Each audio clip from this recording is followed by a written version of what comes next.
welcome to the 6th Challenger Connection. I'm Commander Melissa. We are going to talk about Newton's Law of Motion today. And there's 3 of those, There right? are 3 of them, but we're only going to do one today. Okay. And we're going to do number 1. Oh. And it's also called the law of inertia. And what that law says, an object at rest tends to stay at rest, kind of like when I'm in bed in the morning. Yep. An object in motion tends to stay in motion unless acted upon by a force. What is a force? A force is like a push or a pull. Okay. Something that causes motion. Okay. So think about if you are driving in a car, you know, and you're driving along and you hit the brakes. The car stops, but what do? Yeah. And that's why we wear seatbelts. Okay. Okay? Because the force acted upon the car, but not on It didn't act on us. Yes. Okay. So always wear your seatbelts.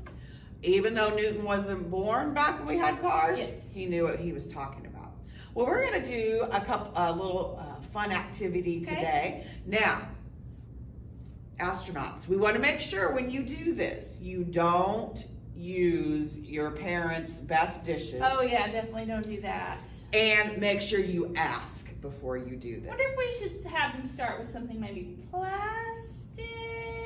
Yeah, that could be. Plastic cups, maybe. That Something it kind of helps that they have if they're a little heavier.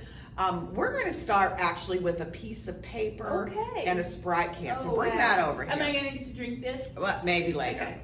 Unless it falls, then it's going to go. Yeah, probably won't want to open that then. So you probably want to be in the kitchen when you do this, not where there's carpet or anything like that. But let's think about this, Commander Jennifer. So an object at rest stays at rest. Okay, so the Sprite can is resting and the piece of paper is resting. Yes. So if I move the piece of paper really quick, I'm going to cause a force. I'm going to pull that paper. What do you think will happen to the Sprite can? I think it's going to go falling down. You think it's going to go falling down, okay? All right, we're going to try this. All right, I can stand up for this. You better back up, Commander Jennifer. Should get out of the way here, maybe. All right, so I'm going to put that right on the end there. Okay. And let me get my paper up here. Can you do a countdown for me? Sure. All right. 5, 4, 3, 2, 1. Oh, well, but let's try it again. Okay. 5, 4, 3, 2, 1. Ah. So why'd that happen? Why did that happen? What do you think? What do you guys think at home? Well, based on what you've told us, an object at rest is going to stay at rest. An object in motion is going to stay in motion unless some kind of force is acted upon them. So what I'm thinking is you put the force on the paper. So just like you were telling us with the seatbelt when you're in your car, the car stopped. That was the force that made the car stop. The person kept going, right? So here I'm thinking when you pulled on this paper, you put a force on the paper and made it move. So you started its motion, but you didn't put any force on this. No. Right? So you didn't put any force on the can of Coke, so it stayed.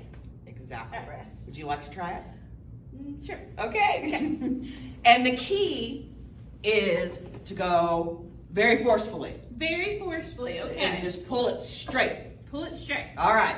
5, 4, 3, 2, 1.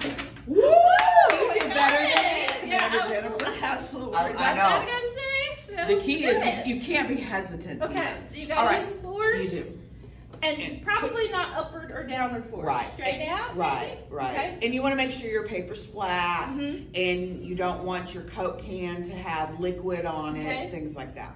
All right. Have you ever seen the magic trick where they pull that entire tablecloth out from under all the dishes? Yes.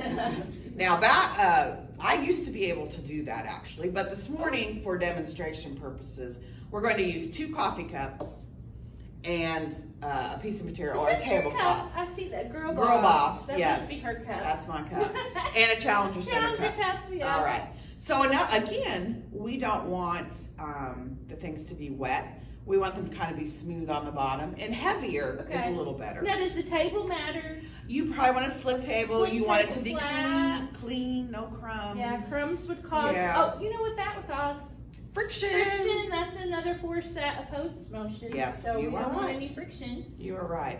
And my tablecloth happens to be kind of slick. Okay. So again, don't use your parents' good dishes.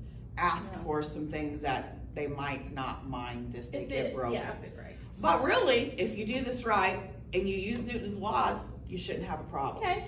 All right, so I practiced this before we filmed. Yes, we did. So let's see how it goes. She did it, so I did it. I'm going to get out of the way too, just in case. All I right, need so again, the key is to go straight out and fast. Okay. All right. You want me to count you down? Yes, All right, I do. here we go.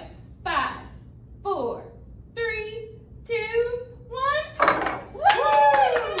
All right, and again, the tablecloth had the force. Had the active force, yes. Right.